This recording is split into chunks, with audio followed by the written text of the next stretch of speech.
Good evening, all of you. Good evening, all. Very good evening. Good evening, Pragati, Supriya, Gamini. Good evening, Neha. Good evening, Vedanti. Good evening, Sujal, Aniket, Aishwarya, Divya. Very good evening, Vaishnavi, Nitisa, Saili, Pranali, Purval, Rani. Very good evening to all. Saili. Okay students, तो चलो आज का session हम लोग start कर रहे हैं।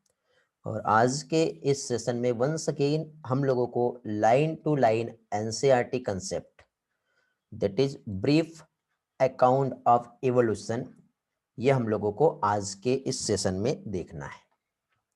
Last lecture में हम लोगों ने यहाँ पे जो भी स्टडी किए थे, जिसमें हम लोगों ने टाइप्स ऑफ नेचुरल सिलेक्शन देखे थे,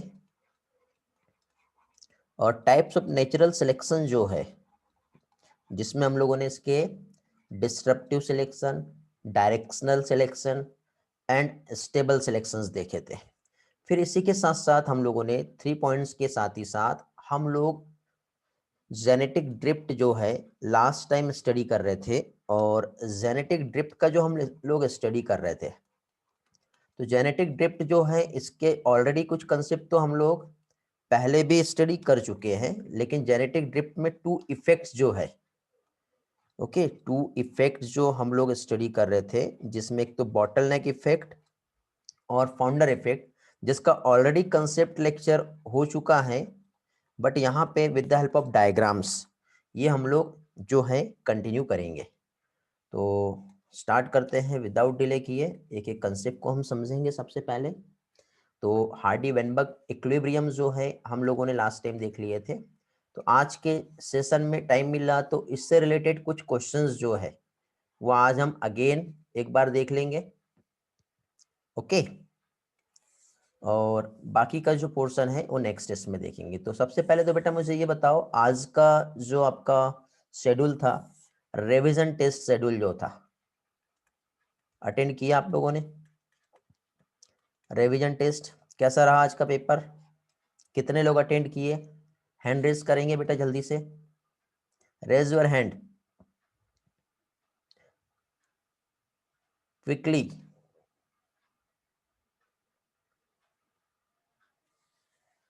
बाकी लोग?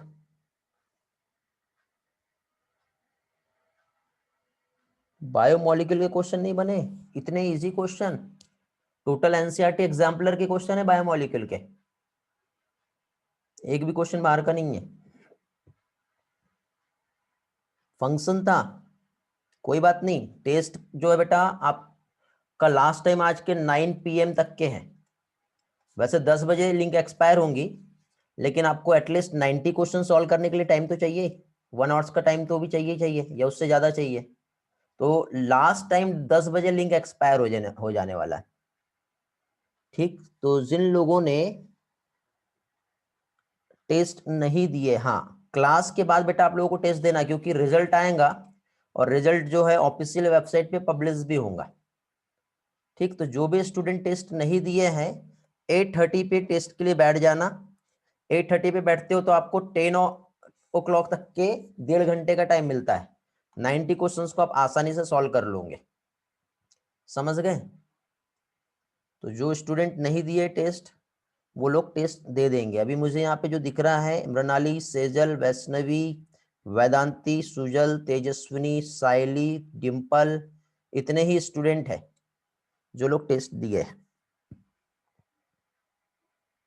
कोई बात नहीं लियांशु, फीवर था लेकिन टेस्ट देना जरूरी है, ठीक है। सोते सोते भी टेस्ट दे सकते हैं, एटलीस्ट वहां पे एंट्री तो चाहिए मुझे आप लोगों की, ओके। आफ्टर द क्लास आप लोगों को टेस्ट जो है देना है। यार मैं आप लोगों के लिए इतनी मेहनत कर रहा हूँ, आप लोग मेहनत नहीं करोगे तो रिजल्ट थोड़ी आने वाला है। मेहनत तो दोनों तरफ से चाहिए ना।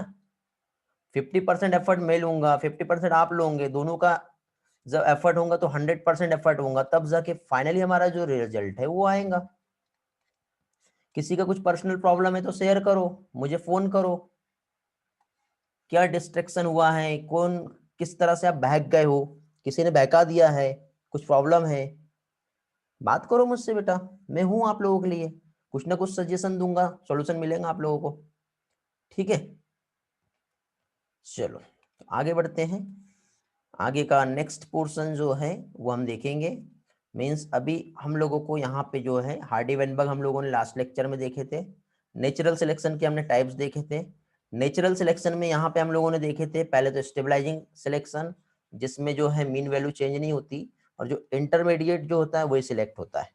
बट एक्सट्रीम सिचुएशन वाले जो स्पीसीज है वो डिस्ट्रॉय हो जाती है। डायरेक्शनल में कोई भी एक एक्सट्रीम सिचुएशन जो है वही सिलेक्ट होंगी और इस तरह से ग्राफ जो है नॉर्मल रेंज की जगह आगे बढ़ जाता है। और उसके बाद लास्ट हम लोगों ने जो देखे थे, तो इसमें हम लोगों ने क्या देखे थे बेटा, जो बीच वाला पीक है इंटरमीडिएट डिस्ट्रॉय हो जाती है। दोनों भी एक्सट्रीम में कोई एक एक्सट्रीम सिचुएशन में जो है दो अलग अलग स्पीसीज मूव कर जाती है तो वो बच जाती है। तो इस तरह से 3 टाइप के एग्जांपल्स जो है नेचुरल सिलेक्शंस के हम लोगों ने यहाँ पे स्टडी किए थे। इसके बाद जेनेटिक जो है हम लोग जो देख रहे थे हार्डी वेनबर्ग इक्विलिब्रियम, जिसमें हार्डी वेनबर्ग इक्वेशन ये हम लोगों ने स्टडी किए थे, जिसमें बायनोमियल थ्योरम जो है किस तरह से ये होता है ये हमने समझे थे। और इसके कंसेप्ट को लेते हुए फाइनली हम लोग आगे का जो पोर्शन है वहां पे पहुंचे थे, दैट इज यहाँ पे कुछ फैक्टर से जो हार्डी वेनबर्ग इक्विलिब्रियम को अफेक्ट कर सकते हैं। तो कोई भी पॉपुलेशन हार्डी वेनबर्ग इक्विलिब्रियम में है ये हम कब कहेंगे, जब there is no migration, there is no gene flow, gene pool allele frequency में कोई भी चेंज नहीं आएगा, तो इस टाइप की जो पॉपुलेशन है वो क्या होगी, हार्डी वेनबर्ग इक्विलिब्रियम में होगी। ओके, ये हम लोगों ने यहाँ पे कंसेप्ट देखे थे। मैकेनिज्म ऑफ इवोल्यूशन हमने देखे थे, जिसमें म्यूटेशन थ्योरी हमने देखे थे हुगो डे वेरेस का, नेचुरल सिलेक्शन देखे थे हम लोगों ने डार्विन का। ये कंसेप्ट हम लोगों ने पास्ट लेक्चर में स्टडी किए हैं। ठीक है, यदि नहीं देखे होंगे तो रिकॉर्डिंग अवेलेबल है। रिकॉर्डिंग के साथ ही साथ यूट्यूब पे भी लेक्चर पोस्ट हो जाएगा, तो आप वहां से भी देख सकते हो। ओके, फिर इसके बाद नेक्स्ट पार्ट जो है अभी हम लोगों को यहाँ पे जो देखना है, मींस हार्डी वेनबर्ग इक्विलिब्रियम जो है कब होगी, तो gene migration, gene flow, genetic drift, mutation, इसमें किसी भी टाइप का चेंजेस नहीं होगा। रिकॉम्बिनेशन, नेचुरल सिलेक्शन जब नहीं होता है तब ये पॉपुलेशन हार्डी वेनबर्ग इक्विलिब्रियम में रहेंगी, मतलब एक टोटल कांस्टेंट रहेगा, 1 के इक्वल रहेगा। यदि इसकी फ्रीक्वेंसी चेंज होती है तो 0.5 या 0.9 या व्हाटएवर कुछ भी चेंजेस आ सकता है फ्रीक्वेंसी में। मींस उस टाइम पे हम क्या कंसीडर करेंगे कि इवोल्यूशन हुआ है। Means population Hardy Weinberg equilibrium को क्या है बेटा, नहीं मान रही है। गुड इवनिंग बेटा प्राची, लेट क्यों ज्वाइन की है। चलो आगे, तो इसके बाद देखिए आगे नेक्स्ट जो पार्ट है अनदर पॉपुलेशन, जैसे जीन का जो फ्रीक्वेंसी है चेंज हो रहा है ओरिजिनल पॉपुलेशन के अकॉर्डिंग न्यू पॉपुलेशन में। तो न्यू पॉपुलेशन जो है इसने क्या किया बेटा, लॉस्ट किया है कुछ ना कुछ, ओल्ड पॉपुलेशन के कैरेक्टर्स कह लो या व्हाटएवर, जो भी कुछ ना कुछ तो लॉस हुआ ही है। ठीक, तो अब यहाँ पे फाइनली कुछ चेंजेस जो है बाय चांस होते हैं। ठीक, नेचर सिलेक्ट करेगा तो वो एक अलग बात है। नेचर ने सिलेक्ट किया मतलब यहाँ पे ए और बी मतलब स्पीसीज रह रही थी पर्टिकुलर पॉपुलेशन में, और आगे चल के इसमें से जो बेस्ट हुआ ए वो सरवाइव किया, बट बी बेस्ट नहीं हुआ, वो सरवाइव नहीं किया। इसे कहते हैं नेचुरल सिलेक्शन। बट यहाँ पे जेनेटिक ड्रिफ्ट की हम बात करें, किस चीज की, जेनेटिक ड्रिफ्ट की हम बात करें, तो जेनेटिक ड्रिफ्ट में बाय चांस एक छोटा सा पॉपुलेशन यदि है और कुछ चांस है, तो इसमें से नंबर ऑफ पॉपुलेशन जो भी रह रही है, इसमें ए स्पीसीज बहुत बेटर एडाप्टेड थी और बी वाली बेटर नहीं थी, लेकिन ए वाले का सब कुछ खत्म हो गया और बी वाली ही वहां पे बची। नेचुरल डिसास्टर्स वहां पे हो गया है, कुछ नेचुरल एक्टिविटीज ऐसे हो गया, अर्थक्वेक आ गया। तो इस तरह से यहाँ पे जो कंडीशंस बन रही है, और ये कहाँ पे बेटा, जब स्मॉल पॉपुलेशन होंगी तब जाके ही देखने को मिलेगा। तो इस तरह से जो न्यू स्पीसीज आएंगी उसमें क्या होगा, डिफरेंस आएगा। तो ये क्या कहलाता है बेटा, जेनेटिक ड्रिफ्ट। इसको हम दो तरीके से समझ सकते हैं, जिसमें एक फाउंडर इफेक्ट आता है और दूसरा आता है बॉटल नेक इफेक्ट। तो सबसे पहले हम लोग बॉटल नेक इफेक्ट क्या है यही समझ लेते हैं। तो बॉटल नेक इफेक्ट की यदि हम बात करें तो देखिए यहाँ पे आप लोगों को जो दिख रहा है इस बॉटल नेक इफेक्ट में, तो देखो बेटा ये जो पॉपुलेशन है इस बॉटल में, ये जो है ये ओरिजिनल पॉपुलेशन है। कैसा पॉपुलेशन है, ओरिजिनल। जैसे कि फॉर एग्जांपल एक बॉटल में हम लोगों ने कंचे रख दिए, स्टोन्स रख दिए और अलग अलग कलर के स्टोन है, तो यहाँ पे बेटा अलग अलग कलर की आपको जो है ये एक ओरिजिनल पॉपुलेशन दिखाई दे रही है। अब यदि मान लो ये बॉटल इस टेबल पे मैंने रखा हूं इस तरह से और किसी कारण से ये बॉटल यहां से गिरी, तो बॉटल तो ब्रस्ट हो गई। अब ब्रस्ट होने की वजह से एकदम ब्लास्ट होगा, हो सकता है उसमें बम रखा होगा या बारूद होगा, कुछ तो भी होगा, ठीक है, या फिर पेट्रोल होगा और आग लग गई एकदम इसमें, तो ये सब कुछ ब्लास्ट हो गया। तो ब्लास्ट होने की वजह से सब कुछ तबाह हो गया, तो ये सारी पॉपुलेशन जो है ये बची क्या? नहीं बची। ओके, सब खत्म हो गया। तो ये कैसे हो रहा है? बाय चांस हो रहा है। कैसे हो रहा है? ये बाय चांस हो रहा है। तो बाय चांस देखो बेटा, ये बॉटल का ये जो आप देख रहे हो कैप, जो नेक है, यहां से यदि मान लो कुछ ऐसी क्लाइमेटिक एक्टिविटी घटने वाली है और यदि हम इस कंचे में से, मतलब इस बॉटल में से कंचे को बाहर निकालना है, तो एक टाइम पे सिर्फ एक या दो ही कंचा बाहर निकल सकता, सारे के सारे निकल सकते हैं क्या? नहीं। तो कंडीशन यहाँ पे ऐसी थी कि कुछ कंचे यहाँ से बाहर निकल सकते थे और बाकी जो बचेंगे वो सबका खात्मा होने वाला है यहाँ पर। तो इस तरह से जिस स्पीसीज ने अपने आप को यहाँ पे बचा पाई वो ये यहाँ पे आगे सरवाइव करेंगी, और जब इनके बीच में ये सर्वाइवल पॉपुलेशंस है, तो जब ये सर्वाइव करेंगे तो उसके बाद एक न्यू पॉपुलेशन बच रही है। तो ग्रीन और रेड ही आपको यहाँ पे दिखाई दे रहा है। देखो यहाँ पे ग्रीन रेड और येलो की ही पॉपुलेशन है, बट यहाँ पे येलो बहुत ज्यादा है, ग्रीन भी है, रेड बहुत कम है, बट यहाँ पे आपको रेड बहुत ज्यादा है, ठीक है, और ग्रीन मिलेंगे। तो इस तरह से इसको हम क्या कहते हैं बेटा? बॉटल नेक इफेक्ट। अब आपको इस डायग्राम से बॉटल नेक इफेक्ट क्या है ये अच्छी तरह से समझ में आ गया होगा। रिस्पॉन्स करेंगे जल्दी से।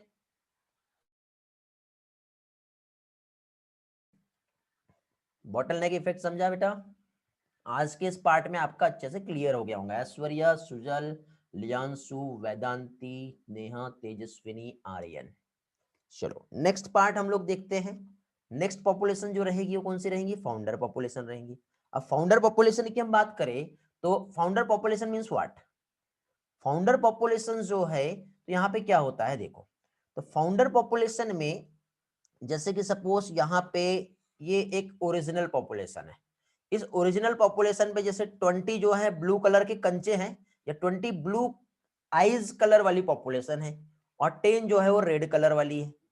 लेकिन यहां से कुछ ऐसा हुआ कि इतनी पॉपुलेशन ही सिलेक्ट होती है और बाकी सारी की सारी पॉपुलेशन खत्म हो गई बाय चांस, कुछ भी हो सकता है। तो अब ये इतनी जो पॉपुलेशन जो यहाँ पे बची है सर्वाइवल पॉपुलेशन रहेंगी, इनके बीच में अब जब वहां पे क्या कह सकते हैं हम लोग, इनके बीच में जब इंटरब्रीडिंग होंगी तो ये अपनी न्यू प्रोजेनी को वहां पे फॉर्म करने वाले हैं। तो ये तो खत्म हो गया बट नया यहाँ पे फॉर्म होगा। तो ये जो पॉपुलेशन इसे क्या कहेंगे? फाउंडर पॉपुलेशन कहेंगे। इसका एक और मैं एग्जांपल्स आप लोगों को समझा देता हूँ, क्लियर हो जाएगा।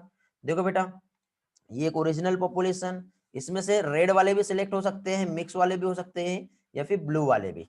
तो इस टाइप की जो पॉपुलेशन है इस पॉपुलेशन को क्या कहेंगे? फाउंडर पॉपुलेशन कहेंगे। और ये जो फाउंडर पॉपुलेशन है आपस में जब ब्रीड करेंगी तो एक न्यू सर्वाइवल, एक फिट प्रोजेनी जो है वहां पे क्या करेंगे? प्रोड्यूस करेंगे। समझ में आया? तो यहाँ पे देखो एक एग्जांपल और हम देखते हैं इसमें।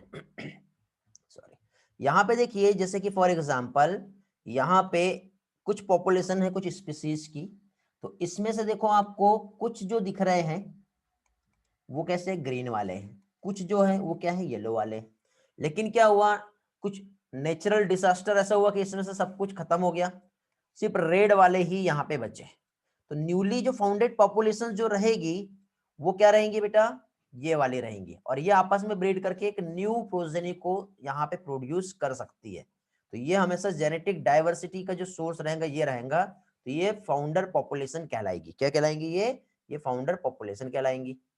ओके, अगेन देखो सेम, यहां से कुछ माइग्रेट कर गए, क्यों कर गए? यहाँ पे एकदम से कुछ तो भी हो गया कि पेरेंटल पॉपुलेशन में सब खत्म हो गए, लेकिन कुछ माइग्रेट करके बचे, उनके बीच में ब्रीडिंग हुआ, कपलेशन हुआ, ठीक है, और उसने अपना जो है फाउंडर पॉपुलेशन से एक कुछ वेरिएशंस आए और कुछ जनरेशन के बाद अपनी न्यू स्पीसीज जो ओरिजिनल से अलग रहेगी, और इस तरह से यहाँ पे बाय चांस एक इवोल्यूशन जो है देखने को मिला। ये कहलाता है जेनेटिक ड्रिफ्ट। कलश को इसके पहले का रिवाइज करवा के देना है। कौन सा पार्ट बेटा? कलश, ये वाला, ये बॉटल नेक इफेक्ट है बेटा।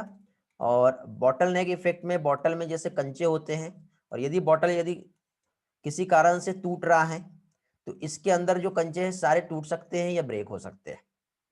तो एज इट इज ये कंचे मीन्स पॉपुलेशन है, और यहाँ पे जब पता चल गया कि कुछ तो भी ऐसा होने वाला है बाय चांस, तो कुछ पॉपुलेशन वहां से भाग के बचेंगी, और जो बचेंगी उनके बीच में ब्रीडिंग होंगी, और वो ओरिजिनल पॉपुलेशन से न्यू पॉपुलेशन में कुछ ना कुछ चेंजेस देखने को मिलेगा। तो ये कहलाता है बॉटल नेक इफेक्ट। कलस समझा? बाकी रिकॉर्डिंग ले लेना, उसमें से देख लेना। ओके तो देखो बेटा, फाउंडर इफेक्ट का हम डेफिनेशन से समझते हैं क्या है, क्योंकि एनसीईआरटी ने सिर्फ एक टर्म दे करके खत्म कर दिया है। लेकिन देखो एनसीईआरटी को रटना नहीं है, कंसेप्ट को हम लोगों को समझना है। कंसेप्ट कब समझेगा? जब अंडरस्टैंडिंग अच्छी होगी। तो देखो बेटा, फाउंडर इफेक्ट जो है एक जेनेटिक ड्रिफ्ट का ही टाइप है, जिसमें जो स्मॉल ग्रुप ऑफ ऑर्गेनिजम्स जब सेपरेट होते हैं एक लार्जर पॉपुलेशन से और फॉर्म करते हैं एक स्मॉल पॉपुलेशन, तो ये लार्जर पॉपुलेशन है, इसमें से small group of organism separate हुए और यहां से एक न्यू स्पीसीज जब उन्होंने फॉर्म की, तो इस टाइप का इफेक्ट जो है उसे कहते हैं फाउंडर इफेक्ट। क्या कहते हैं इसे? Founder effect. और ये कब होगा बेटा? बाय चांस होगा। इसकी वजह से एलील की फ्रीक्वेंसी जो है यहाँ पे और यहाँ पे चेंज होने वाली है बेटा। स्मॉल कॉलोनी में अपने पेरेंटल पॉपुलेशन ओरिजिनल पॉपुलेशन से एलील का फ्रीक्वेंसी चेंज रहेगा, जिसकी वजह से जेनेटिक वेरिएशंस आएगा, और इस टाइप का जो इफेक्ट है, इस इफेक्ट को फाउंडर इफेक्ट कहेंगे। समझा? चलो इस डायग्राम को देख के आपको क्या समझ में आ रहा है बताएंगे बेटा? क्या कहता है ये डायग्राम?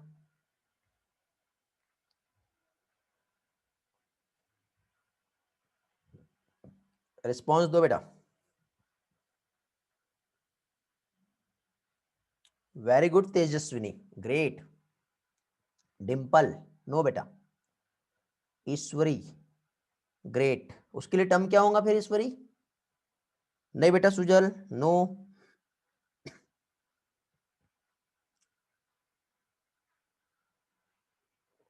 कलश, ओके गुड। बाकी लोग रिस्पॉन्स करो जल्दी जल्दी।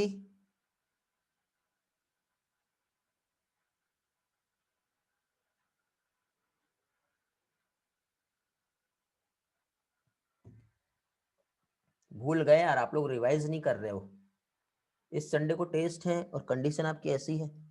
अच्छा मुझे बताओ, स्पेसिएशन के कितने टाइप होते हैं?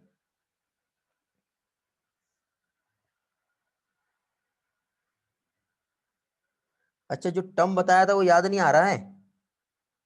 कोई बात नहीं। बाकी बेटा किसी को याद आ रहा है क्या? रिस्पॉन्स करो। 47 स्टूडेंट दिख रहे हैं बेटा, और रिस्पॉन्स सिर्फ 3 और 4 लोगों का बस।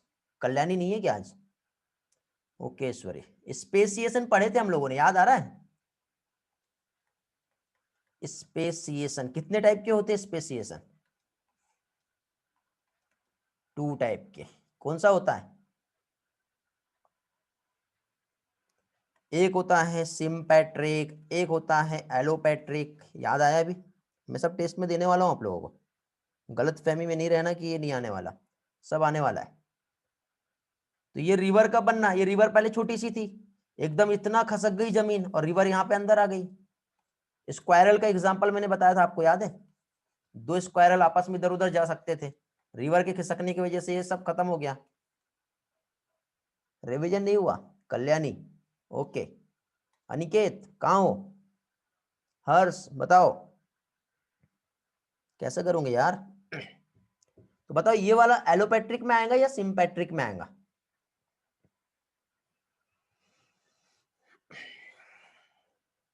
डिंपल, पूनम है के क्लास में आज? मानो, गौरव तो बिल्कुल गायब ही हो गया। कहाँ है गौरव? गायब है। सिद्धेश गायब है। कृणाल गायब है। दुष्यंत गायब है। तुषार तो कभी क्लास में ही नहीं आया, पता नहीं कहाँ है। देखे हो क्या आप लोगों ने? टर्म का नाम याद नहीं आ रहा। मानो, सिम्पैट्रिक। रिवाइज करो यार, ऐसे में कैसे करोगे? चलो टाइम वेस्ट नहीं करते, बहुत सारा पोर्शन आज हम लोगों को कंप्लीट करना है, तो जल्दी जल्दी हम आगे बढ़ते हैं। तो नेक्स्ट पोर्शन जो है फाउंडर इफेक्ट, अभी आप लोगों को समझ में आ गया होगा कि फाउंडर इफेक्ट क्या होता है। तो ओरिजिनल ड्रिफ्टेड पॉपुलेशन जो है वो फाउंडर जो है मतलब ड्रिफ्टेड पॉपुलेशन जो रहेंगी ओरिजिनल से वो फाउंडर पॉपुलेशन रहेंगी, और ये जो इफेक्ट होता है वो फाउंडर इफेक्ट कहलाता है। ओके, चलो नेक्स्ट पार्ट पे आते हैं हम लोग, और नेक्स्ट पोर्शन जो है हमारा एक माइक्रोबियल एक्सपेरिमेंट है। और ये जो माइक्रोबियल एक्सपेरिमेंट है इससे हमें एक चीज समझ में आती है, और क्या समझ में आता है बेटा कि जो प्री एग्जिस्टिंग एंड क्या है जो म्यूटेशन हुआ है, ठीक, उसकी वजह से एक न्यू फिनोटाइप्स का यहाँ पे फॉर्मेशन होता है। यहाँ पे देखो बेटा एनसीईआरटी ने इस टर्म को कुछ इस तरह से कंफ्यूज कर दिया है। एक्चुअली ये लेडरबर्ग रेप्लिका एक्सपेरिमेंट है। क्या है? Lederberg replica experiment. इसमें क्या होता है, कुछ बैक्टीरिया की पॉपुलेशन है और इस बैक्टीरिया की पॉपुलेशन को एक स्पेशल टाइप के न्यूट्रिएंट मीडियम में ग्रो कराया। इसमें से कुछ जो न्यूट्रिएंट मीडियम है उसमें हम लोगों ने एंटीबायोटिक जो है वो दे दिए, कल पढ़ाया था मैंने आप लोगों को। अब एंटीबायोटिक देने के बाद क्या होगा कि जो कुछ बैक्टीरिया है बहुत सारे किल हो जाएंगे, लेकिन कुछ ही बैक्टीरिया वहां पे क्या करेंगे बेटा, बच जाएंगे, जो रेजिस्ट रहेंगे। कैसे रहेंगे? रेजिस्ट रहेंगे। तो क्यों? क्योंकि उस बैक्टीरिया की कुछ स्ट्रेन जो थी, उस बैक्टीरिया के पास कुछ ऐसा जीन था जिसमें म्यूटेशन हुआ, और म्यूटेंट जीन उसके पास प्रेजेंट थे, और म्यूटेंट जीन होने की वजह से उसमें रेजिस्टेंस देखने को मिला।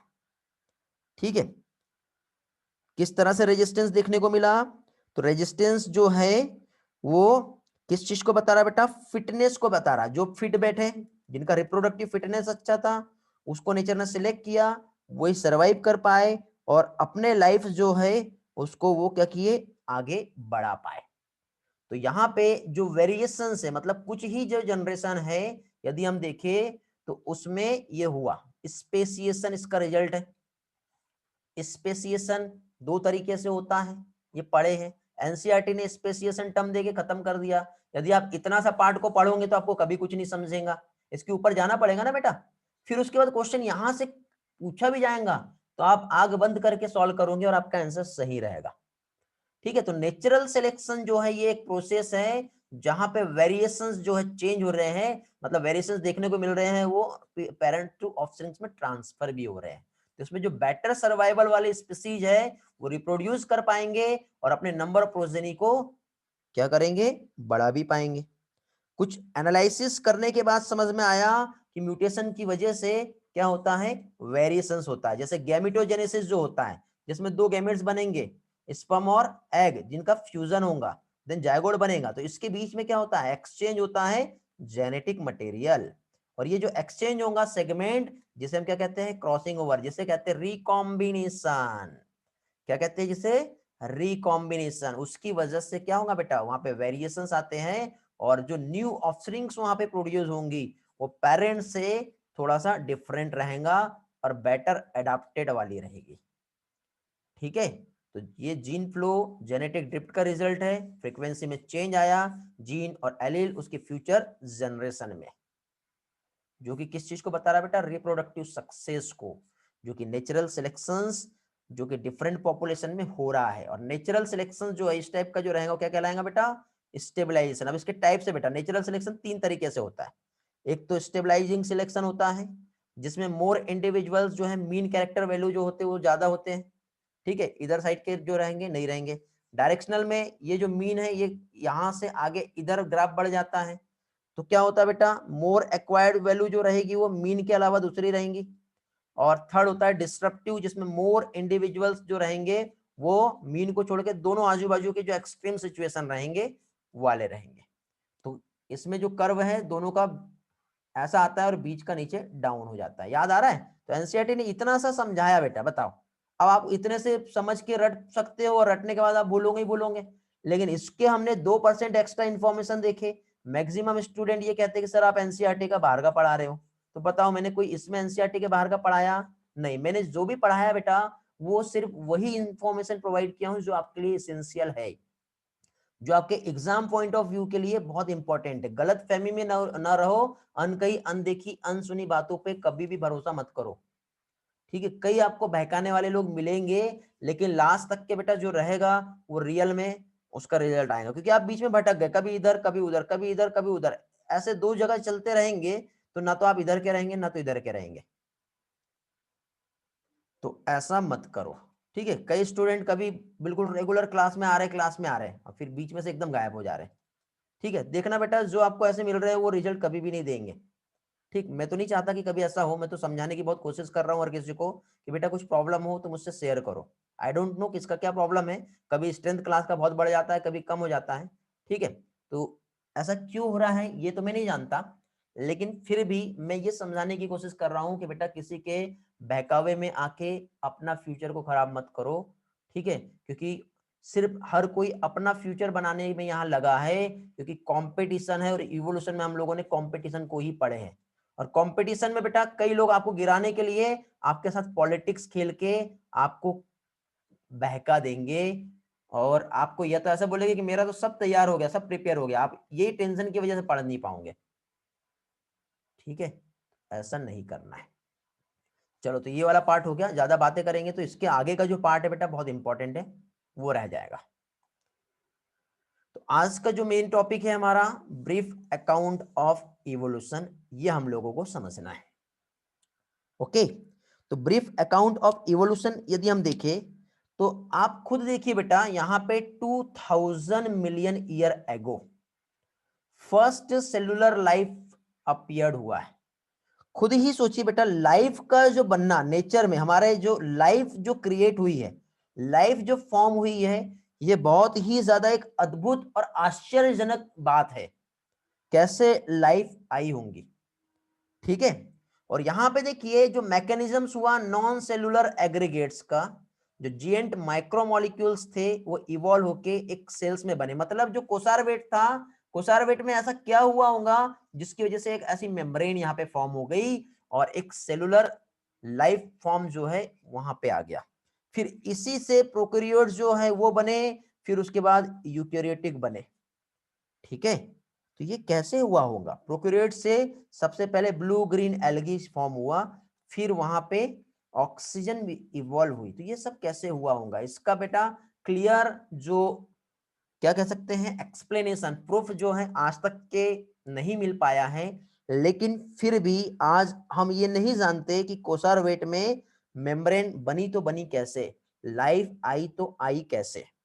लेकिन फिर भी यहाँ पे कुछ एविडेंस मिले हैं जिसके बेसिस पे आज हम समझ रहे हैं कि एक सेल बनी, सेल में जो मॉलिक्यूल्स थे वो एग्रीगेट हुए, फिर एक नॉन सेलुलर फॉर्म से सेलुलर फॉर्म बना, फिर एक सिंपल लाइफ जो है सिंपल सेल से आज एक कॉम्प्लेक्स फॉर्म लाइफ जो आया।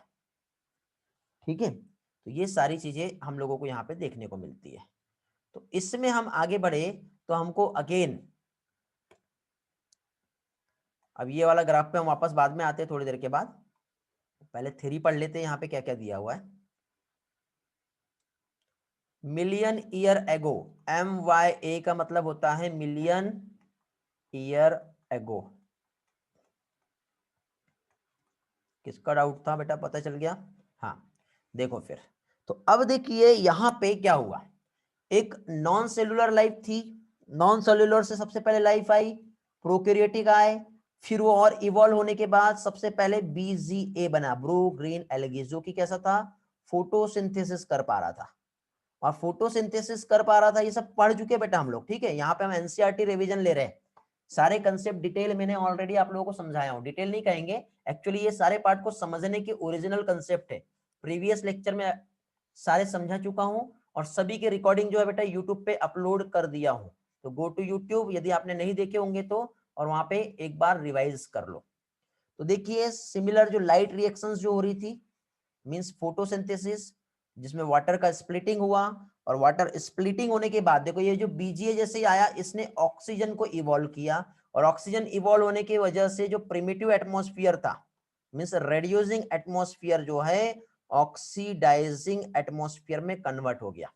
अब एनसीईआरटी ने बेटा ये 2 लाइन में यहाँ पे इस चीज को खत्म कर दिया, बट इसके पीछे की कितनी बड़ी कहानी थी, हमने स्टेप बाय स्टेप उसको समझे हैं। समझ में आ रहा, तो अब देखो ये इतना पढ़ा के मैंने समझा दिया आपको, तो ये तो रटने का समान हो गया ना, रटना नहीं है, हमको समझना है, कंसेप्ट क्लियरिटी बहुत इंपॉर्टेंट है। ओके, तो अब देखिए बेटा जो ब्लू ग्रीन एल्गी है इसके पास क्या था, क्लोरोफिल ए मॉलिक्यूल था, और क्लोरोफिल ए मॉलिक्यूल क्या है बेटा, ये लाइट एनर्जी को कन्वर्ट कर सकता है। किसमें कन्वर्ट कर सकता है बेटा? लाइट एनर्जी को केमिकल एनर्जी, मींस फूड में ये क्या कर सकता है? कन्वर्ट कर सकता है।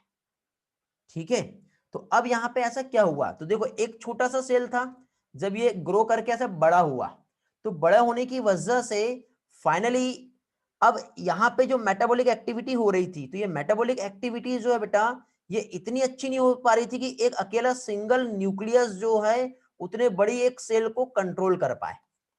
तो फिर सेल में कुछ चेंजेस देखने को मिले और ये एक सिंगल सेलुलर स्ट्रक्चर जो है ये कन्वर्ट हो गया किसमें? मल्टी सेलुलर लाइफ फॉर्म में।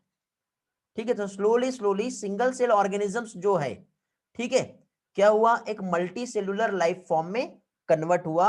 और अब हम बात कर रहे हैं बेटा कब की? 500 मिलियन ईयर एगो सबसे पहले यदि कोई ऑर्गेनिजम्स आए होंगे तो वो सिर्फ और सिर्फ ओनली कौन से थे? इनवर्टिब्रेट्स थे। कब थे बेटा? ये डेटा याद रखना है। 500 मिलियन ईयर एगो क्या थे? ओनली इनवर्टिब्रेट्स ही थे जो फॉर्म हुए और एक्टिव थे। और इसी में बेटा 350 मिलियन ईयर एगो जो है, यदि हम देखें तो यहाँ पे जॉलेस फिश जो है ये ओरिजिनेट हुई। देखो हम बात कर रहे हैं एक सिंगल सेल से जो कि बीजीए बना, उसी सेल से ये यूनिसेलुलर स्ट्रक्चर है, इसी यूनिसेलुलर स्ट्रक्चर से जो फॉर्म हुआ ये क्या फॉर्म हुआ? मल्टी सेलुलर स्ट्रक्चर फॉर्म हुआ है।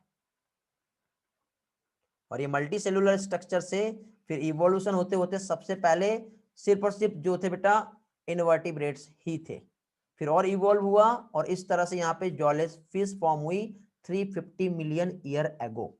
ठीक है, जॉलेस फिश जिसका माउथ कुछ इस तरह से सकिंग टाइप का माउथ होता है। ठीक है, आप लोगों ने एनिमल किंगडम में पढ़े होंगे कि इसका माउथ जो है कैसा होता है? सकिंग टाइप का माउथ होता है।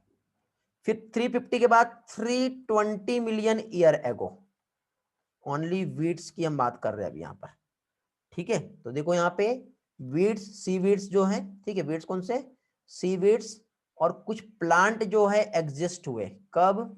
320 मिलियन ईयर एगो। ये डेटा इंपॉर्टेंट है बेटा, ऐसा आप आपके यदि नोट्स बना रहे होंगे तो इस तरह से ऐसे नोट्स बना के रख लेना। ठीक है, इसका मैं आपको कुछ भी डेटा नहीं दूंगा क्योंकि ये मैं राइटिंग टूल जो है मैंने नोटपैड यूज नहीं कर रहा हूं, तो आपको ये डेटा रिटर्न में नहीं मिलेगा, तो ये आप याद रखोगे। ठीक है, यहां तक के समझ में आ गया? रिस्पॉन्स करो जल्दी से, इफ यस तो आगे बढ़ते हैं। किसी को कुछ डाउट है, कुछ पूछना है तो आप लोग पूछ सकते हो। रिस्पॉन्स में क्विकली।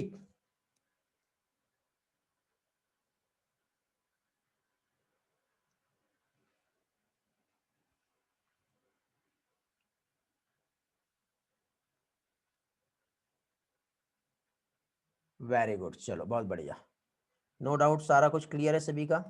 ग्रेट, तो आगे बढ़ते हैं हम लोग इसी तरह से। तो अब देखिए यहाँ पे आगे की हम बात करेंगे, तो इसमें देखो रिड्यूसिंग एटमॉस्फेयर जो है ऑक्सीडाइजिंग एटमॉस्फेयर में कन्वर्ट हो गया है। Jawless fish 350 million year ago, seaweeds से कुछ प्लांट्स थे जो 320 मिलियन ईयर अगो जो है देखने को मिले। फिर इसके बाद देखिए सबसे पहले जो ऑर्गेनिजम्स थे जो आए वो थे बेटा प्लांट। अब बहुत से स्टूडेंट्स जो है यहाँ पे कंफ्यूज हो जाती है कि फर्स्ट ऑर्गेनिजम्स कौन से बेटा? जो कि लैंड पे आए। तो लैंड पे जो आने वाले क्या फर्स्ट ऑर्गेनिजम्स की बात हो रही बेटा? यहाँ पे देखो असर्शन रीजन या एमसीक्यू का एक बहुत ही इंपॉर्टेंट क्वेश्चन है ये वाला। फर्स्ट ऑर्गेनिज्म जो जमीन पे आए वो जो थे वो क्या थे बेटा? प्लांट थे। यदि यहाँ पे फर्स्ट एनिमल पूछा जाता तो फर्स्ट एनिमल जो लैंड पे आया वो क्या था? जो लैंड पे आने वाला वो था एम्फीबिया। ये दो तरीके से क्वेश्चंस बनते हैं। तो फर्स्ट ऑर्गेनिजम्स जो लैंड पे आए वो क्या थे बेटा? प्लांट थे। और प्लांट में आने के बाद एनिमल के आने के पहले यहां पे देखो क्या दिया हुआ है? They were widespread on land where animal invade land. मतलब यदि हम ये लैंड देखें और इधर वाटर है यहाँ पे, ठीक है, तो सबसे पहले लैंड पे जो प्लांट यदि आए होंगे, मतलब यहाँ पे लैंड पे आए तो एनिमल के आने के पहले जितने भी जो प्लांट थे वो पूरे फैल गए थे इस तरह से लैंड पर। उसके बाद फिर एनिमल आए। तो यहाँ पे इस पैराग्राफ में यही समझाया है कि ऑर्गेनिज्म जो पानी से बाहर आए वो प्लांट थे। ठीक है, फिर एनिमल जो था एम्फीबिया था। एनिमल के आने के पहले प्लांट अर्थ पर क्या हुए? फैल चुके थे, स्प्रेड हो चुके थे। ओके, फिर इसके बाद देखो अगेन एक और चीज, ठीक है, अगेन यहाँ पे देखो एक बहुत बड़ा चेंजेस देखने को मिलता है कि पहली चीज तो अब क्या है ये तो हमको पता चल गया। फिर जो फीस थी, कौन सी फीस, जिससे हम लोगों ने यहाँ पे जो देखी कौन सी थी, जॉलेस फीस। तो जॉलेस फीस जो था इसका क्या था बेटा, इस तरह से लंबा सा मुंह था, स्टाउट, और स्ट्रॉन्ग जो थे इसके फिन्स थे। इस तरह से हम देखें तो इसके जो फिन्स जो थे ये क्या थे, स्ट्रॉन्ग थे। और स्ट्रॉन्ग होने की वजह से अब क्या हुआ, जैसे कि सपोज ये हमारी लैंड है और इधर साइड हमारा ये वाटर है, तो अब यदि मान लो ये फिश जमीन पे आई होंगी तो जमीन पे ऐसे चलने लगी होंगी, क्यों, क्योंकि इसके जो फिन्स थे बहुत स्ट्रांग थे। तो स्ट्रांग होने की वजह से क्या होता था, ये जो है एक तो लैंड पे आती थी और फिर वापस पानी में चली जाती थी, फिर लैंड पे आती थी, फिर वापस पानी में चली जाती थी। तो ये ऐसा कब हुआ बेटा, 350 मिलियन ईयर एगो। यही वाली बात कर रहे बेटा हम, ये यहाँ की जॉलेस फिश जो थी, ठीक है। चलो एक काम करते हैं, ये कैसा क्या हुआ होगा इसको थोड़ा सा पिक्चराइजेशन से समझेंगे तो और मजा आएगा। देखो मैंने जो भी पार्ट अभी आप लोगों को समझाया, तो अब देखिए हम लोग जो समझ रहे हैं कंसेप्ट, लाइफ जो अर्थ पे आई है, तो देखो कुछ इस तरह से हम लोगों ने जो है कंसेप्ट समझे यहाँ पर। तो इस कंसेप्ट में पहली चीज तो देखो, पहले तो कुछ भी नहीं रहा होगा, ये हमारा प्री कैम्ब्रियन एरा है, ठीक है। 4.5 बिलियन ईयर एगो धीरे धीरे नॉन सेलुलर फॉर्म से धीरे धीरे सेलुलर फॉर्म आया लाइफ का, फिर सेलुलर फॉर्म से फिर पैलियोजोइक एरा, मीजोजोइक एरा और सीनोजोइक एरा हमने देखे, ठीक है। तो फिर देखो यहाँ पे प्रोटोजोआ का फॉर्मेशन हुआ होगा, सिंगल सेल ऑर्गेनिजम्स बने, सिंगल सेल ऑर्गेनिजम्स के बाद फिर यहाँ पे फिश आई, ठीक है, उसके बाद डायनासोर्स आए, और आज के हम टाइम पे देखें तो एक ह्यूमन जो है आपको इस तरह से देखने को मिल रहा है। ओके, इसको हम एक क्लॉक के फॉर्म में समझेंगे। तो देखो बेटा ये हमारा प्री कैम्ब्रियम एरा था, जब सिर्फ अर्थ का ही ओरिजिनेशन हुआ था। फिर जैसे जैसे समय आगे बढ़ते गया तो बिलियन ऑफ ईयर एगो जो है इसकी बात है, ठीक है। आज यहाँ पे हम पहुंच चुके हैं, यहां से शुरुआत हुई थी बेटा, इसको हम एक क्लॉक के फॉर्म में देखें तो हम यहाँ पे पहुंच गए, ठीक है। तो आज इस तरह से ये जो ह्यूमन फॉर्म हुआ है, तो ये एक दिन की बात नहीं है। यदि हम एक घंटे को देखें तो एक घंटे बेटा हमारा 570 मिलियन ईयर के बराबर होता है। तो यहां से यहां तक के हम चले होंगे एक घंटे बायोलॉजिकल क्लॉक में। तो सबसे पहले फिश आई, फिर अगला एक 1 आवर्स हुआ होगा तो लैंड प्लांट आए, फिर और एक 1 आवर्स हुआ होगा तो इंसेक्ट आए, फिर उसके बाद एम्फीबियंस आए, एम्फीबियंस के बाद फिर हम और आगे बढ़ेंगे, तो आगे बढ़ने के बाद फिर क्या है, बर्ड्स, बर्ड्स के बाद फिर रेप्टाइल्स, डायनासोर, मैमल्स, और फिर हम लोग आए बेटा ह्यूमंस। तो इस तरह से ये जो 12 घंटे हुए उसमें एक इवोल्यूशनरी क्लॉक के फॉर्म में मैं आपको यहाँ पे समझा रहा हूँ कि 1 आवर्स 570 मिलियन ईयर एगो के आसपास है। तो अब सोचिए कि हर एक घंटे में यहाँ पे जो चेंज आ रहा है तो किस तरह से यहाँ पे चेंज आया होगा।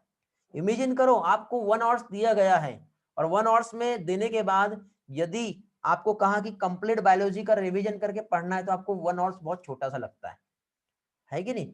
लेकिन उसी 1 आवर्स को आप इमेजिन करो कि 570 मिलियन ईयर का है, तो उस एक घंटे में आप कितना कुछ कर सकते हो। तो इस तरह से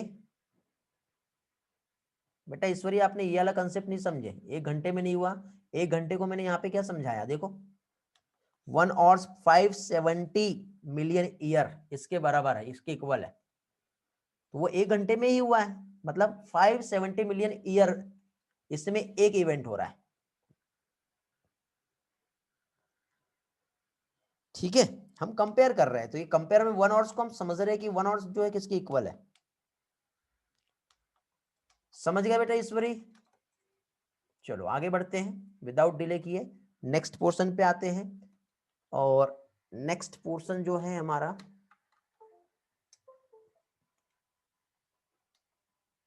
जस्ट वेट, मेरा मार्कर काम नहीं कर रहा है।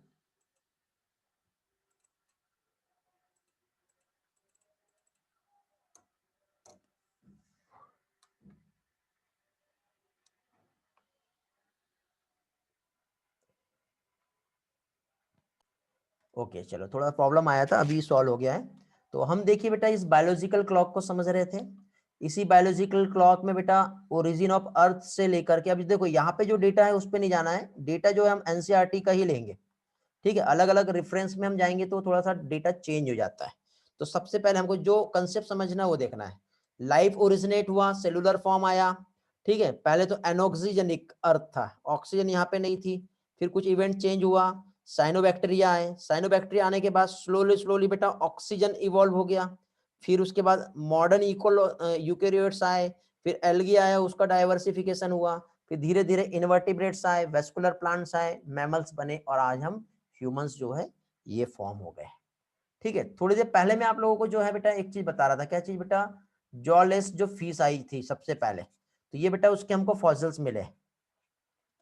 ठीक है, इस तरह से बेटा जो हम लोगों ने टेक्निक्स देखे, फॉसिल्स का जो स्टडी किए हैं, तो जो जॉलेस फिश थी जो, तो इस तरह से बेटा जॉलेस फिश जो है पहले जो है रही होंगी, जिसके कुछ एविडेंस मिले बेटा। देखो हम लोगों ने उसका माउथ जो है स्टाउट, ठीक है, और इसके ये जो फिन्स थे ये बहुत ही कैसे थे, स्ट्रांग थे। तो यही जो जॉलेस फिश है इसमें इवोल्यूशन हुआ, कंटिन्यू इवॉल्व होते होते होते इसके बाद फिश से क्या फॉर्म हो गया बेटा, एम्फीबिया फॉर्म हो गया। समझ में आ रहा है? तो इस फिश से इस तरह से जमीन पे बाहर आई। तो इसमें से देखो कुछ फिश जो है वो ऐसी रहती थी बेटा, पानी से बाहर आती थी और फिर वापस से पानी में चली जाती थी, फिर बाहर आती थी, फिर वापस से पानी में चली जाती थी। इसके फिन्स और डेवलप हो गए और स्ट्रॉन्ग फिन्स थे, दिखाई दे रहा है। अब स्ट्रॉन्ग फिन्स, तो सबसे पहले जो फिश आई जो कैसी थी बेटा, लोब फिन्स फिश थी। कैसी थी, lobe fins fish. Lobe fins fish जिसे कोलियोकैंथ कहते हैं। देखो हमारे ये एनसीईआरटी जो है, क्या हो गया यार, सॉरी, हाँ, ये जो हमारा एनसीईआरटी है इसमें भी दिया हुआ है, यहाँ पे जो हमारा कंसेप्ट है। तो अब देखिए जो फिन्स थी with stout and strong fins, जो कि मूव कर रही थी on land and go back to water, ये 350 मिलियन ईयर अगो हुआ है। फिर फिश जो है बेटा जनरली कौन सी, साउथ अफ्रीका की जो फिश थी जिसे क्या कहते हैं बेटा, कोलियोकैंथ। ठीक है, जनरली ये इसका मतलब एक्सटेंस हो गई है, नहीं मिली हमें ये। ठीक है, तो ये जो है यदि हम देखें तो कोलियोकैंथ जो है आज एक्सटिंक्ट हो गया है, जो कि साउथ अफ्रीका में रहती थी। तो यहाँ पे ये जो एनिमल्स जो थे ये कैसे थे बेटा, लोब फिन्स थे, और ये इवॉल्व हुए। किस तरह से इवॉल्व हो गए, ये इवॉल्व हो करके यदि हम देखें तो किस तरह से, यहाँ पे सबसे पहले एम्फीबियंस बने, फिर ये लाइव करते थे बेटा लैंड में भी और वाटर में भी, बट इसका आज तक के हमें कोई भी स्पेसिमेन नहीं मिला है ये कैसा हुआ। लेकिन इसका जो एंसेस्टर, मतलब जो फिन्स ये एंसेस्टर जो रही होंगी, तो मॉडर्न डे में हमको इनके समान आज के टाइम पे फ्रॉग और सालामंडर्स जो है ये हमें देखने को मिलते हैं। ओके, तो मैं पिक्चर जो आप लोगों से शेयर कर रहा था, तो ये देखो कोलियोकैंथ, ठीक है, साउथ अफ्रीका की है जो आज एक्सटिंक्ट हो गया है। इसके देखो आपको ये लोब फिन्स दिखाई दे रहे हैं, और ये जो लोब फिन्स आप जो देख रहे हैं ये कैसे हैं, बहुत ही ज्यादा स्ट्रांग है, और स्ट्रांग रहने की वजह से देखो ये फिन्स के जो ये जो है ये जमीन के जब बाहर आते हैं तो बाहर आने के बाद फिर वापस भी जा सकते हैं। तो इस तरह से आप यहाँ पे देख रहे हो। ठीक, और इसी से फिर आगे चल के क्या बेटा, आगे इसका इवोल्यूशन यहाँ पे हुआ है। ठीक, तो एम्फीबियंस की हम इवोल्यूशन की हम बात करें तो कैसे हुआ होगा, तो एम्फीबियंस मतलब जो लोब फिन्स जो फिश थी वो बहुत सारी सिमिलरिटीज जो है, एनाटॉमिकल सिमिलरिटीज एम्फीबियंस से देखने को मिलती है। तो इससे हमें समझ में आता है कि फिश जो है जो कि पानी में थी, पानी के बाहर आई, वापस गई, फिर एक दिन ऐसा हुआ कि जब पानी के बाहर आने के बाद उसको ऐसा लगा कि यहाँ पे कंपटीशन बहुत कम है, तो फिर वो यहाँ रहने लगे पानी में ही, और इस तरह से और ज्यादा वहां पे उसमें इवोल्यूशन देखने को मिला। तो कैसे हुआ होगा, तो ये जो लोब फिन्स जो है इसका ही सबसे पहले अर्ली एम्फीबिया बना, और वही चल के आगे मॉडर्न एम्फीबिया और रेप्टाइल्स में भी क्या हुए, कन्वर्ट हो गए। इसमें इसका क्या हो गया, डेवलपमेंट हुआ। तो देखो इसकी एक स्टोरी है बेटा, ये कैसी स्टोरी है और क्या हुआ होगा। तो एक स्टोरी बेटा कुछ ऐसी कहती है, यदि हम इवोल्यूशन को देखें पास्ट की स्टोरी में, तो एम्फीबिया जो फॉर्म हुआ होगा और ये एग ले करता था। क्या चीज, एम्फीबिया फॉर्म हुआ है और ये एग ले करता था, बट इसका जो एग रहता था ऐसा आउटर कोई प्रोटेक्टिव कवरिंग नहीं रहती थी इसमें। तो इसको भले पानी के बाहर आ गया था, अर्ली एम्फीबिया की हम बात कर रहे हैं, भले पानी के बाहर आ गया था, लेकिन उसके बाद भी इसको एग ले करने के लिए वापस से रिटर्न वाटर में ही जाना पड़ता था ताकि वहां पर एग ले कर पाए। यदि गलती से भी ये लैंड पर एग ले कर दिया तो उसका एग ड्राई हो जाएगा, और ड्राई होने की वजह से हाई टेम्परेचर होगा, और हाई टेम्परेचर होने की वजह से वो एग जो है वो टोटल डिस्ट्रॉय हो जाएगा। समझे? डेजर्ट वाली कंडीशन है उस टाइम पे तो, ठीक है। तो इसलिए पानी में एग ले करना पड़ा। लेकिन इसमें बेटा जो सबसे अच्छा इवोल्यूशन हुआ रेप्टाइल्स में, रेप्टाइल्स ने अपने आप में कुछ ऐसा बनाया कि उसका जो एग था वो एक ऐसा हार्ड कोटेड वाला एग फॉर्म हुआ, जिसको प्रोटेक्टिव कवरिंग जो है उसने यहां पे बना ली। और ये जो प्रोटेक्टिव कवरिंग जो थी, इसकी वजह से अब सबसे लंबे टाइम तक के यदि लैंड पे किसी ने राज किया है, यदि डेजर्ट पे किसी ने राज किया है, तो वो है रेप्टाइल्स। कौन है? रेप्टाइल्स है। तो देखो यहां पे 390 मिलियन ईयर एगो ये फिश थी। थोड़ा सा और धीरे धीरे डेवलपमेंट हुआ, फिन्स स्ट्रांग बने, पानी के बाहर आती थी, फिर अंदर ही जाती थी। एक ट्रांजिशनल पीरियड था, पानी के बाहर आके फिर वो कंप्लीटली बाहर आकर के रहे। इस तरह से लैंड प्लांट यहाँ पे फॉर्म हो, लैंड वाले एनिमल्स जो है यहाँ पे फॉर्म हुए। तो देखो मैं यहाँ पे जो भी कंसेप्ट समझाने की कोशिश कर रहा था आप लोगों को थोड़ी देर पहले, उस पार्ट को हम देखते हैं कि एक्चुअली हम क्या देख रहे थे। तो एम्फीबियंस इवॉल्व होके क्या बने बेटा? रेप्टाइल्स बने। ओके। और इसी के बाद इसमें जो है थिक सेल एग वाली कवरिंग थी, जो कि ड्राई नहीं हो रहा था, और सन की वजह से, ड्राई नहीं होने की वजह से, सनलाइट की वजह से जो है एम्फीबियंस जो है वो रेप्टाइल्स में कन्वर्ट हुआ। तो आज के हम मॉडर्न डे में यदि हम देखें तो टर्टर, टर्टेज, क्रोकोडाइल ये हमको देखने को मिलते हैं। और उसके जस्ट बाद बेटा नेक्स्ट 200 मिलियन ईयर यदि हम देखें तो रेप्टाइल्स जो है क्या हो गए? डिफरेंट शेप के और साइज के देखने को मिलेंगे, और वो क्या हो गया? डोमिनेंट हो गया। डिफरेंट शेप और साइज के जो रेप्टाइल्स मिले तो वो क्या हो गया बेटा? डोमिनेंट हो गए। कहां पे? अर्थ पे। ये हमें जो कंसेप्ट समझ में आता है, किस चीज को लेके समझ में आता है बेटा? कि 200 मिलियन तक के रेप्टाइल ने राज किया है। क्या बताया था थोड़ी देर पहले मैंने?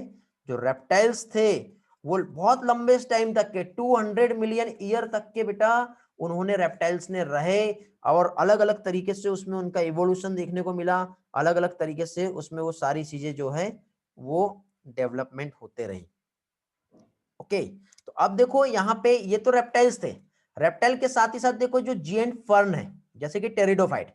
पहले टेरिडोफाइट बहुत सारे होते थे, जिम्नोस्पर्म भी होते थे, लेकिन जिम्नोस्पर्म खत्म हो गए, और खत्म होने के बाद क्या बने? एंजियोस्पर्म बने। तो आज हमको जितना भी जो कोल जो डिपॉजिट हुआ धीरे धीरे अंदर साइड, वो किसकी वजह से हुआ बेटा? जो फर्न्स थे, जो टेरिडोफाइट थे, इनकी वजह से हुआ है।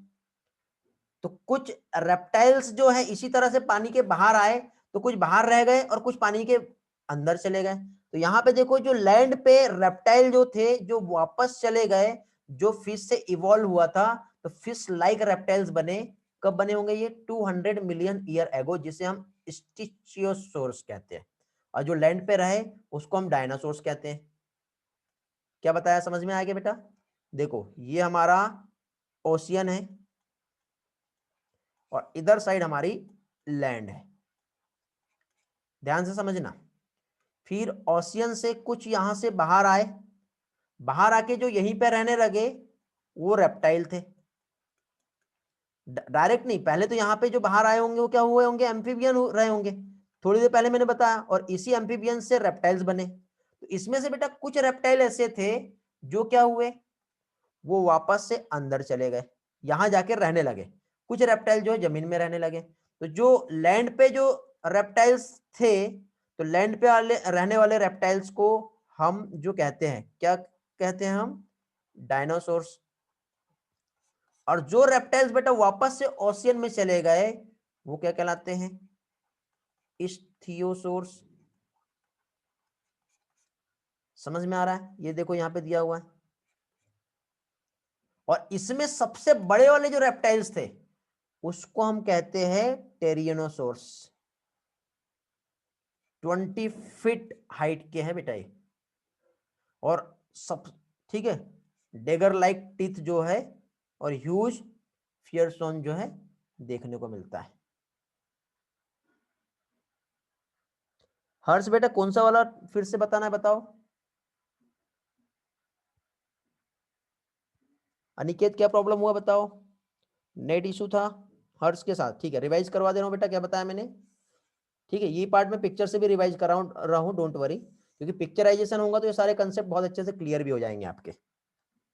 ओके देखिए हम लोग यहाँ पे जो समझ रहे हैं कंसेप्ट, कंसेप्ट में हम क्या देख रहे हैं बेटा, सबसे पहले तो जितने भी जो थे ये हमारी एक जो लाइफ थी ये पानी में थी, ठीक है पानी में जो है सबसे पहले जॉलेस फिश थी, फिर जॉलेस फिश जो है ये कब कब थी बताओ, कब की बात हो रही है बेटा, ये 350 मिलियन ईयर एगो की बात हो रही है। फिर ये जॉलेस फिश में फिन्स जो है स्ट्रांग हुए तो पानी के बाहर आई और पानी के अंदर जाने लगी, फिर ये पानी के जब बाहर आई तो इसमें कुछ पानी के बाहर ही रहने लगे, मतलब फिर इससे एम्फीबियंस बने, अर्ली एम्फीबियंस। और जब ये आगे चल के और डेवलप हुआ तो इससे रेप्टाइल्स बना। रेप्टाइल्स में क्या हुआ, जो उसके एग ले करने का पावर था तो उसने अपने एग को क्या है प्रोटेक्टिव कवरिंग दे दी एक हार्ड कोट के फॉर्म में, तो अब एग उसको वापस से पानी में जाके ले नहीं करना पड़ रहा था, वो अब हमारे लैंड पर भी ले कर पा रहे थे। तो 200 सालों तक के जो है बेटा किसने, रेप्टाइल्स ने राज किया। अब इसमें से जो रेप्टाइल्स थे कुछ ऐसे थे जो बहुत ज्यादा हाइट वाले हो गए, कुछ ऐसे रेप्टाइल्स थे जो वापस से पानी में जाके रहने लगे, और कुछ ऐसे थे जो हमारे लैंड पे रहने लगे। तो जो लैंड पे रहने लगे उसको हम डायनासोर्स कहते हैं, जो बहुत ज्यादा हाइट वाले थे वो क्या कहलाते हैं बेटा, टायरेनोसोर्स कहते हैं, और जो वापस से पानी में चले गए उसे क्या कहते हैं, इक्थियोसोर्स कहते हैं। यही मैंने यहाँ पे बताया, ठीक है। और अबाउट 65 मिलियन ईयर एगो कुछ ऐसा हुआ कि डायनासोर खत्म ही हो गए, पता ही नहीं चला कहां गए। आज तक के बेटा साइंटिस्ट ढूंढ रहे हैं और सही एग्जैक्ट प्रूफ नहीं मिल पा रहा है कि डायनासोर अचानक से किधर चले गए। तो इसका ट्रू रीजन क्या है आज तक के नहीं मालूम। कुछ कहते हैं कि कुछ क्लाइमेटिक चेंज ऐसा आया होगा जिसकी वजह से खत्म हुआ, कुछ ये कहते हैं कि इसका इवोल्यूशन हो गया और डायनासोर से डायरेक्टली बर्ड्स का फॉर्मेशन हो गया, कुछ लोगों का ये मानना है। और कुछ ये कहते हैं कि इसमें से जो स्मॉल साइज वाले रेप्टाइल्स थे वही बचे और बाकी सारे के सारे खत्म हो गए। तो डायनासोर तो एक बहुत बड़े रेप्टाइल्स थे, ठीक। अब देखो इसको हम एक काम करते हैं, ये सारे पार्ट को पिक्चराइजेशन से समझते हैं, ठीक है वापस से पिक्चर्स पे आते हैं हम लोग। तो देखो मैंने जो भी कंसेप्ट समझाया यहाँ पे, पहली चीज तो हम क्या देख रहे थे, अर्ली एम्फीबियंस थे, ठीक है ये एग्जाम में नहीं आएगा लेकिन समझने के लिए जरूरी है, तो सिर्फ एक बार देख लो। हाँ कुछ लोगों का ये कहते हैं कि हंट हुआ है, ठीक बहुत सारे बेटा मानना है अलग अलग लोगों का। तो देखो अर्ली एम्फीबियंस थे, अर्ली एम्फीबियंस से स्टेम लाइक रेप्टाइल्स बने, ये रेप्टाइल्स आगे स्नैक और लिजार्ड में कन्वर्ट हो गए, इसी से टर्टल बना, इसी से स्फेनोडोन बना। यही जो है आगे चल के क्या बेटा थेरेप्सिडा बना, जिससे मार्सुपियल्स और प्लेसेंटल मैमल्स बने। इसी से बेटा आर्कियोसोर्स बने, जो आर्कियोप्टेरिक्स, डायनासोर, क्रोकोडाइल इसमें अलग अलग चले गए, और आगे चल के इस तरह से बेटा बर्ड्स का इवोल्यूशन हुआ, ऐसा यहाँ पे माना जाता है। फिर इसके बाद देखो इवोल्यूशन जो हुआ है, तो अर्ली रेप्टाइल्स थे बेटा ये, फिर उसके बाद डायनासोर शुरुआत के अर्ली डायनासोर्स थे, फिर बाद में डायनासोर्स का चेंजेस आया, आर्कियोप्टेरिक्स आए और ये बर्ड आए। तो इस तरह से बेटा इवोल्यूशन इस डायरेक्शन पे हुआ है, रेप्टाइल से डायनासोर और डायनासोर से बाद में फाइनली बर्ड जो है ये इवॉल्व हुए, ठीक है। मैंने आपको बताया था कि देखो पहले पानी में एग ले करना पड़ रहा था, लेकिन ये जो स्पीशीज दिख रही है आपको ये, इसमें थिक सेल वाले एग बने जो कि अब लैंड पर भी ये सरवाइव कर पा रहे थे, थिक सेल वाले एग बने, इस तरह से इसका ब्रस्ट हुआ और रेप्टाइल्स बने जो लैंड पे डेजर्ट में काफी लंबे समय तक के रहे होंगे, ठीक है, ठीक है।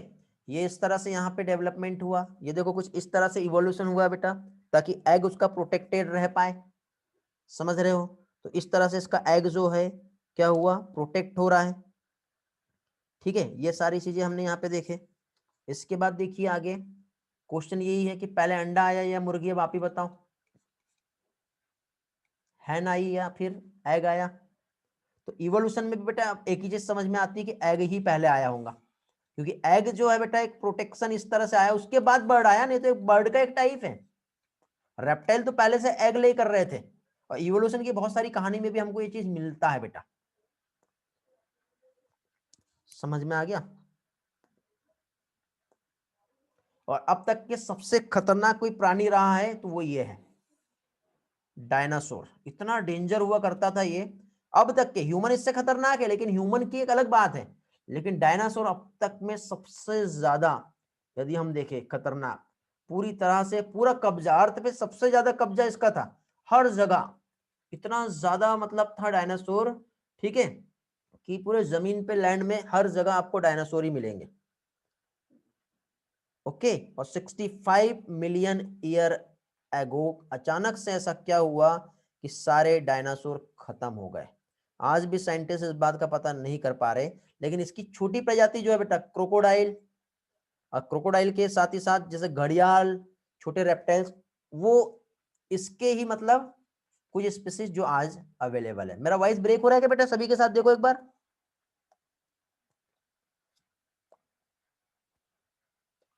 रिस्पॉन्स करो। नहीं बेटा कल्याणी, नहीं हो रहा मेरे साइड से, सारी चीजें क्लियर है। ओके, तो देखो बेटा ये पानी में रहने वाला रेप्टाइल है, इक्थियोसोर्स बताया था मैंने, और ये लैंड पे रहने वाला रेप्टाइल है हमारा डायनासोर्स। ओके, और ये हमारा है आर्क्योप्टेरिक्स, डायनासोर से उसका इवोल्यूशन जो हुआ एकदम से बर्ड्स में कन्वर्ट हुआ है ये। ठीक है, अब देखो डायनासोर कैसे खत्म हुए। कुछ बोलते हैं बेटा कि एक बहुत बड़ा इस तरह से मेटेरोइड्स आया होगा, आग का गोला, और इसके ऊपर आके एकदम से पड़ा और सारा कुछ तबाह हो गया। तो बेटा क्या सारे आग के गोले डायनासोर के ऊपर ही आके गिरे होंगे? बाकी भी तो स्पीसीज थी, फिर डायनासोर पे ही क्यों? हाँ, फिर ये कह सकते हैं कि ये बड़ा था और बड़े स्पीसीज पे लार्ज स्पीसीज यही थी, इसलिए इसका सब खत्म हो गया होगा। ठीक है, कुछ लोगों का मानना यह था कि वोल्केनिक एक्टिविटी हो रही थी, गरम गरम जो लावा निकल रहा था, एस जो निकल रहा था, उससे डायनासोर को अफेक्ट किया है। ओके, तो ये भी एक यहाँ पे मानना है। और कुछ लोगों का मानना यह है कि क्लाइमेटिक कंडीशन जो है चेंज आया होगा। जैसे मैमल्स जो है बेटा वार्म ब्लडेड एनिमल्स हैं, जैसे जिम्नोस्पर्म जब थे तो एकदम से एंजियोस्पर्म आए तो जिम्नोस्पर्म खत्म हो गए। ऐसे बेटा डायनासोर्स थे तो जब मैमल्स और बर्ड्स आए होंगे तो एकदम से टेम्परेचर हाई हुआ होगा, कुछ क्लाइमेटिक चेंजेस ऐसे आए जिसकी वजह से डायनासोर को क्या है, खत्म होना पड़ा। तो ये एक कंडीशन है। तो ऐसा अलग अलग साइंटिस्ट का और अलग अलग बुक में ऐसे अलग अलग टाइप के आपको एक्सप्लेनेशन जो है देखने को मिलते हैं। बेटा बोर तो नहीं हो रहे हो ना? मजा आ रहा है कि नहीं पढ़ने में? अब पढ़ाई तो सभी को बोर लगती है, बट फिर भी देखो ये वाला मैं थ्योरी पोर्शन ले रहा हूँ, तो एक एक पिक्चराइजेशन के अकॉर्डिंग स्टोरी के फॉर्म में यदि आप सुनोगे और समझोगे ना तो रियल में मजा आएगा। मजा आ रहा है ना? वेरी गुड, इंटरेस्टिंग है, ग्रेट। मृणाली, अनिकेत, मानव, सुजल, तेजस्विनी, कलश, अच्छा है आज का लेक्चर। चलो हाँ, पिक्चर्स से समझना जरूरी बेटा, ये टोटल थ्योरी वाला पार्ट है ना। चलो वेरी गुड, चलो आगे बढ़ते हैं फिर। इसी के साथ साथ देखो कैसे चेंजेस आया है। तो देखो बेटा ये एक डायनासोर है और ये मतलब ये एक रेप्टाइल है। अब इसको यदि मान लो एक इंसेक्ट को खाना है तो ये दौड़ रहा है, फिर और आगे भाग रहा है, पकड़ रहा है। तो एक दिन में नहीं हुआ होगा, लेकिन थोड़ा सा देखो ये इस तरह से कहानी आप स्टोरी देखो सुनो। फिर इस तरह से जब ये इंसेक्ट ऐसा एकदम से ऊपर उड़ गया, ऊपर उड़ने के बाद इसने फिर अपने ये जो विंग्स है ऐसे फैला लिए होंगे। अब विंग्स फैलाते फैलाते ये इस तरह से बड़े विंग्स बन गए और उसको इंसेक्ट को प्रीडेट करने के लिए क्या हो गया, डायरेक्टली उसने खा लिया। तो अचानक से उसके विंग्स बने और उसमें इतना मतलब पावर आ गया कि उड़ने लगे, और इस तरह से फिर बर्ड्स फॉर्म हुआ होगा। तो कुछ ऐसा मतलब ये जो पिक्चर्स हैं इस कहानी को जो समझाना चाह रही है, तो कुछ इसी तरह से यहाँ पे हुआ होगा। अच्छा, पिक्चर्स में मजा आ रहा है तो आगे पिक्चर्स के साथ लेक्चर रेडी करते जाऊं बेटा मैं। एक्चुअली बोर्ड पे हम पढ़ते हैं ना, तो बोर्ड पे पिक्चराइजेशन नहीं हो पाता है। तो बोर्ड क्लास अलग होती है, स्लाइड क्लास अलग होती है। तो एक काम करेंगे, बोर्ड पे कंसेप्ट करते जाएंगे और स्लाइड एनसीईआरटी समझ के पिक्चराइजेशन करते जाएंगे। थोड़ा टाइम लगेगा लेकिन चलो इसी तरह से हम करेंगे आगे। इकोलॉजी में हम ऐसे ही पढ़ेंगे फिर, ठीक है। पिक्चर्स भी रहेंगी, पहले बोर्ड पे कंसेप्ट कर लो और उसके बाद फिर एनसीईआरटी के एक एक लाइन लेंगे और उसी के साथ स्लाइड के हेल्प से हम एक एक कंसेप्ट देख लेंगे। स्लाइड अच्छा होता है, ओके वेरी गुड। हाँ, स्लाइड पे जल्दी खत्म हो जाता है बेटा, इसका बेनिफिट तो मिलता है। बोर्ड पे इतने पढ़ को समझने में बहुत टाइम लगता है हमारा। चलो कोई बात नहीं, कंसेप्ट तो क्लियर हो गए हैं। चलो आगे बढ़ते हैं इसी के साथ। अब यहाँ पे देखो एक जो महाद्वीप जो है, ठीक है, चलो आगे बढ़ते हैं। ये क्लाइमेटिक चेंजेस जो है ये तो आपको समझ में आ गया, जिसकी वजह से उनका खात्मा हुआ है। कुछ एग्जिस्ट किए हैं और कुछ नहीं किए हैं, ये सारी चीजें हम लोगों को यहाँ पर समझ में आ गई है। ओके, अब इसके बाद यदि हम देखें तो अब देखिए बेटा, फर्स्ट मैमल्स जो फॉर्म हुए वो कैसे थे बेटा? श्रीयु के समान, माउस के समान एक प्रजाति होती है बेटा, ठीक, तो उसके जैसे थे। इसके फॉसिल्स भी हम देखें तो आज भी बेटा स्मॉल साइज के मिलते हैं। और मैमल्स जनरली विविपैरस होते हैं। हम लोगों ने दो टाइप पढ़े हैं, एक तो ओविपैरस होता है और एक विविपैरस होता है। तो ओविपैरस जो है बेटा एग ले करने वाला होता है, और विविपैरस जो होता है ये चाइल्ड बर्थ वाला है। तो ह्यूमंस जो है, मैमल्स जो है बेटा, ये कैसे विविपैरस होते हैं, और जो एग है अपने इनसाइड ही बॉडी में क्या है, मदर बॉडी में ही प्रिजर्व करके रखते हैं, और डायरेक्टली वहां से क्या होता है, चाइल्ड बर्थ होता है। तो मैमल्स जो है मोर इंटेलिजेंट है, सेंस करने का उसमें पावर है, ठीक है, जो भी डेंजर साइन उसको दिखता है तो उसको सेंस कर सकता है, और सेंस करने के साथ ही साथ वो अपने आप को वहां से बचा सकता है। तो देखो, जैसे रेप्टाइल्स जो है मैमल्स में कन्वर्सन हुआ होगा हमारे इस अर्थ पे, तो ये कैसे हुए होंगे देखो। तो यहाँ पे देखो, साउथ अमेरिका के जो मैमल्स थे वो हॉर्स के समान, ठीक है, हिप्पोपोटेमस, बियर और रैबिट इसके समान थे। इसके फॉसिल्स हमें आज भी मिलते हैं, ठीक है। इसके यदि हम फॉसिल्स देखें तो इसके समान फॉसिल्स हमको देखने को वहां पे मिले हैं। फिर इसके बाद देखिए आगे क्या है, जब कंटिनेंटल ड्रिफ्ट हुआ है। कंटिनेंटल ड्रिफ्ट मींस जैसे कि जब महाद्वीप जो है खिसकने लगे, तो साउथ अमेरिका जो है ये ज्वाइन हो गया किसके साथ, नॉर्थ अमेरिका के साथ। और इसमें जो एनिमल्स थे वो नॉर्थ अमेरिका वाले जो एनिमल्स थे वो क्या हुआ बेटा, ओनली नॉर्थ अमेरिका के एनिमल्स जो है वो एक्सेस में आ गए, ठीक है। फिर कुछ क्या है, कंटिनेंटल ड्रिफ्ट जो है इसमें पाउच मैमल्स जो थे ऑस्ट्रेलिया के वो सरवाइव करने लगे, क्योंकि ऑस्ट्रेलिया जो है उधर से साइड में खिसक गया। साइड में खिसकने की वजह से उनके बीच में कंपटीशन कम था मैमल्स में। तो आज भी बेटा वहां पे यदि हम देखें तो प्रोटोथेरियन मैमल्स जो है हम लोगों को देखने को मिलते हैं, ठीक है। तो अब देखो ये वाला पार्ट जो मैं यहाँ पे जो आपको समझाया, तो इसमें पिक्चर से हम समझते हैं। अगेन मैंने एक थोड़ा सा ड्रॉ किया ताकि टाइम वेस्ट ना हो। तो देखिए बेटा, और इसी के लिए बेटा आपको एक और चीज मैं बता रहा हूं। आपको याद होगा मैंने एक वीडियो पोस्ट किया था मैंने एक बार टेलीग्राम पे, याद है क्या? टेलीग्राम पे मैंने एक वीडियो पोस्ट किया था, हाँ याद है, पेंजिया वाला। वही पार्ट ये हम समझ रहे हैं बेटा। श्रीयु का मीनिंग बेटा माउस के समान एक स्ट्रक्चर होता है।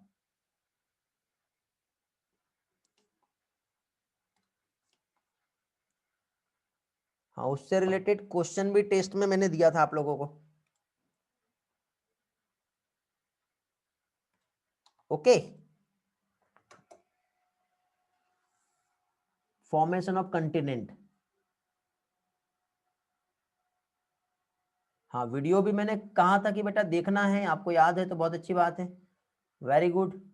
तो उस वीडियो में मैंने आपका उससे रिलेटेड क्वेश्चन भी मैंने आप लोगों को दिया था, और उसी क्वेश्चंस के बेसिस पे यदि हम देखें तो एग्जाम में, और अभी उसका कंसेप्ट बेटा आज आपको समझेगा कि वो क्या चीज थी, ठीक है।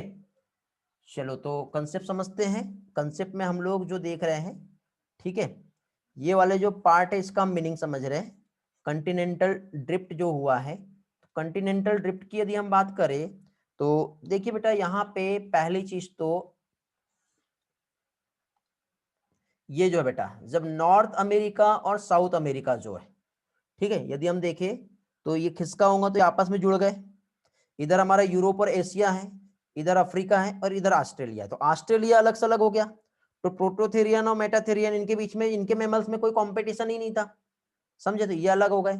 ये आपस में ज्वाइन होने की वजह से इसमें जो इसका प्लांट स्पीसीज जो थी, ठीक है, नॉर्थ अमेरिका के प्लांट, वो क्या हुआ, एक्सेस में आ गए। तो कंटिनेंटल ड्रिफ्ट जो है इसमें यही सारी चीजें जो है हमें समझ में आता है, ठीक है। तो ये सारा पार्ट जो है बेटा जो बहुत ही इंपॉर्टेंट है। इसके बाद देखिए आगे कुछ और इवोल्यूशन की हम बात करें तो हॉर्स का इवोल्यूशन आपको पूछा जाता है, एलिफेंट का इवोल्यूशन पूछा जाता है। हॉर्स के इवोल्यूशन पे यदि हम आते हैं तो देखो बेटा, सबसे पहले 50 मिलियन ईयर एगो जो है क्या है, इसकी जो स्पीसीज थी, यूरोपियस, मिजोपियस, मेरिकिपियस, ठीक है, फिर लिफोपस और एक्वस, ठीक है। ये होती है। आप थोड़ा सा यदि कभी पूछे तो आप ये याद रख सकते हो। इसी तरह से एलिफेंट में हम आएंगे तो एलिफेंट का इवोल्यूशन हुआ, और फाइनली ह्यूमन का एक इवोल्यूशन हो गया। तो ह्यूमन इवोल्यूशन जो है हम लोगों को नेक्स्ट कंसेप्ट जो है हमारा वो पढ़ना है। आज तो नहीं हो पाएगा ये, लेकिन हम ह्यूमन इवोल्यूशन पे जाएंगे। बट थोड़ा सा एक पार्ट जो है हमारा लास्ट पार्ट जो रह गया वो हम एक बार देख लेते हैं। तो इसमें देखिए क्या चीज बेटा, फर्स्ट मैमल्स जो है ये तो मैंने आपको बता दिया कैसे हो रहे होंगे। साउथ अमेरिका में जो हॉर्स है, हिपोपोटेमस, बियर रैबिट, इसके फॉसिल्स हमें मिलते हैं।